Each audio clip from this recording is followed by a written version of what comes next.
তিন ধরনের মানুষের দোয়া আল্লাহ তাআলা কবুল করেন না।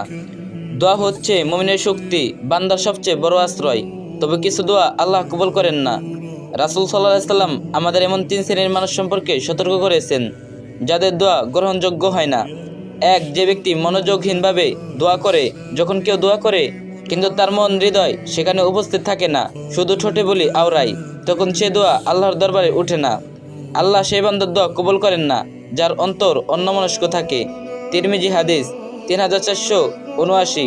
আল্লাহ চাই যে আমরা হৃদয় দিয়ে তার সাথে কথা বলি, শুধু মুখে কিছু বললে হবে না।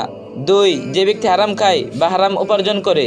যদি কারো খাদ্য, পোশাক বা উপার্জন হারাম হয় তাহলে তার দোয়া কবুল হয় না, যদিও সে আল্লাহর কাছে কান্নাকাটি করুক না কেন। এক ব্যক্তি দীর্ঘ সফরে ক্লান্ত হয়ে দোয়া করে কিন্তু তার খাবার হারাম, পোশাক হারাম এবং হারামে ললিত, তখন কিভাবে তার দোয়া কবুল হবে? সহিহ মুসলিম হাদিস 1015।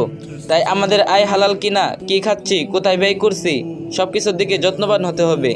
তিন, যে ব্যক্তি ধৈর্য হারিয়ে দোয়া থেকে সরে যায়। অনেকেই দোয়া করে কিন্তু সাথে সাথে ফল না পেয়ে হতাশ হয়ে যায়। আল্লাহর কাছে দোয়া চাওয়ার ক্ষেত্রে ধৈর্য থাকা জরুরি। তোমাদের প্রত্যেকের দোয়া কবুল হয় যদিও না সে তাড়াহুড়ো করে এবং বলে, আমি তো দোয়া করলাম কিন্তু কবুল হলো না। সহিহ বুখারী 6340, মুসলিম 2735। আল্লাহ তাআলা দোয়া কবুল করেন কিন্তু নিজের সময় মতো, নিজের রহমতের, নিজের হিকমতের জ্ঞানময়তা মাধ্যমে। তাই আমরা চাওয়া ছাড়ব না, বরং বারবার চাইব। শেষ কথা, আল্লাহ তাআলা আমাদের অন্তরকে মনোযোগ করে দিক, হালাল জীবিকা দান করুক এবং ধৈর্য ধরার তৌফিক দান করুন, যেন আমাদের প্রতিটি দোয়া তার কাছে কবুল হয়। আল্লাহ তাআলা যেন আমাদের সব বৈধ চাওয়া পূরণ করেন।